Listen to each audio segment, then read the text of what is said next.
angry guy here, and she used to be beautiful, but now she's hungry, homeless, and living on the streets. Guys, let's just go ahead and jump right into the video.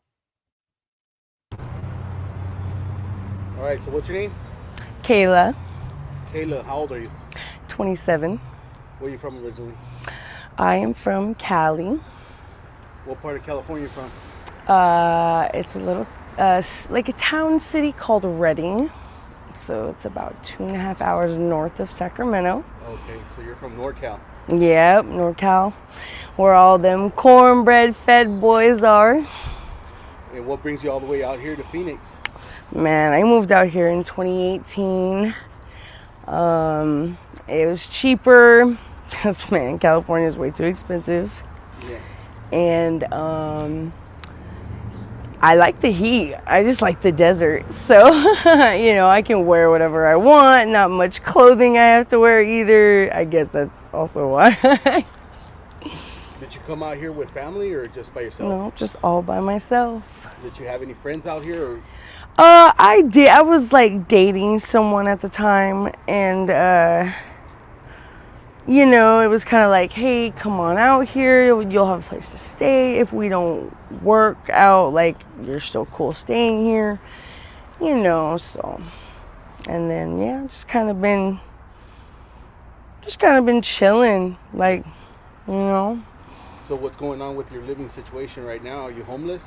Yeah, I'm on the streets, but, like, I'm more of what they call transient. Yeah. Than like the stay in one place type, because there's people out there that like will find an area and they'll stay there for I've known people that have stayed for 6 months at a time. And but me, like, I like to get up, I like to travel light, I like to move around a lot. I'll be here for maybe a week or so, maybe 2 weeks, and then I'll go to like 67th in Indian School or 67th in Camelback, and yeah, I just move around. Like moving around a lot? Yeah, because I like to be able to, I guess, just putting myself in almost the whole entire area of Maricopa. Yeah.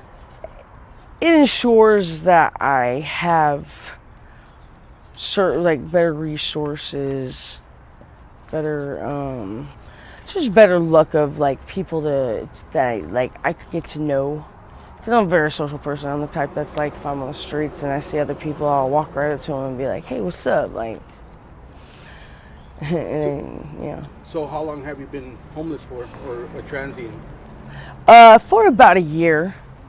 Yeah, I've been transient for about a year now. It's definitely hard, but I feel like, I don't know if you've had people tell you this all the time, but like it's almost like it's like I'm supposed to be out here, as weird as that sounds. Like something draws me, even when I go into detox or go into rehab. I just go right back to the streets, and a lot of people think it's just because I'm like, no, like, I don't know what it is, but something leads me back out here. And what's up with your family? Do you have any family back in California? from what I know, yes, but I haven't talked talked to them. No, I haven't talked to him. Why not? Well, one, I don't got a phone, so I like to break those things really easy for some reason. What do you have back at home? Do you have mom and dad, siblings? Don't talk to my father, but I should have my mom. Sorry, I'm like, I'm tired. My apologies. I was up all night and all day yesterday, just kind of exploring and like just hustling and such. So Yeah. I'm like, Where do you usually sleep? Do you have a tent, or do you go behind buildings, or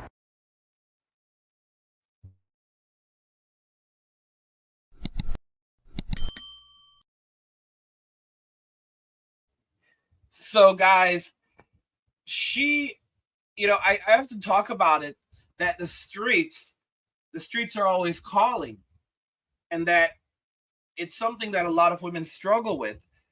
No matter how much they change in life, the streets are always there. From the moment that she is born, the streets are, it's something that is inside of a person. As she said, that it calls out to her. The streets call out to her, no matter what she does, no matter where she goes. She said it with her own mouth. The streets are always calling to her, and she always ends back up in the streets. It's crazy, guys, but this is the reality of things. He asked her some very good questions. He asked her, for example, about her family, and she said that she knows that she has family. She believes they're out there. She said that her father doesn't talk to him. Guys, gotta love how it works out with daddy and daughter, because these are the dads that raise these women, and then they tell them that they're special, they're princesses, they're perfect, don't settle for any guy, and then when their lives fall apart later on, dad doesn't want to have anything to do with them. This is the reality of a lot of modern men, the boomer generation of guys. All right, they raise these women to believe that they were princesses, they were special, they shouldn't settle for anything. Don't date potential. Don't date a guy who's going to medical school and going to be a doctor. No, you deserve Prince Charming right now. And then when these young women get older, and their lives end up in a difficult place, where their fathers, their dad is completely out of their life, can't do anything for them, has his own problems. So you have to call, it's not just talking about women and things that women do. It's about talking about the men, and the men who helped to fail these women. And so many of these young women, they have been failed entirely by their fathers. They've been failed by society, and they've been failed by their fathers. She mentions her mother, and she basically says that, her mother's there, and it's like she should be able to talk to her mother. So, guys, if her mother knew she was homeless on the streets, or her mother could reach her, she could potentially go and stay with her mother, right? But she doesn't want that. She wants to be out there on the streets where there's easy access so that she can get her fix. She's been in rehab. She's been treated for substance use, and it doesn't work. The way that her skin looks right now, we can already tell that that's the result of substance use. I won't say what substance, but that's the result of using a specific substance that is not permitted in Western society. And it's just amazing how it ages you. Another unfortunate and very sad factor to consider is how long she's been homeless. She's only been homeless 1 year. Now, maybe she was living a difficult and hard life prior to that, but guys, we're taking what she told us. Guys, in 1 year alone, she's ended up in this state, destitute, an extraordinary poverty, not just a normal homeless person, a transient. Those are her words. And she has very few, she doesn't know, she's just living like this, right? And she said that she doesn't have a phone. Guys, anyone at this point, there's a thing called the ACP. Some of y'all know about this. It gives you a $30 credit every month so that even if you don't have money, you can have a phone. Okay? She can walk into almost any store and get a phone, and the government will pay for that phone for her. Another very important point to make is that she will likely qualify for some type of money from the state in San Diego or California. I don't remember where she said she was from. In California, they have something like general relief. In other states, they have they call it cash assistance. But she's going to qualify for some form of cash assistance as long as she's an American citizen. Even some people who aren't, I believe, qualify. But you can just tell, like, she's undoubtedly an American woman. And so she's likely qualifying. She likely has money. I want y'all to understand that. She likely has money, okay? She's getting money from that, or she's getting money from SSI, and she's using that money to go and get her fix. It's her choice, not to have a phone right now. She has made that decision not to have a phone. She says she keeps on breaking them. Anyone can have a phone right now. The government will pay for your phone every single month. Okay? She can have a phone, data, everything. She can get a phone from Verizon even now at this point.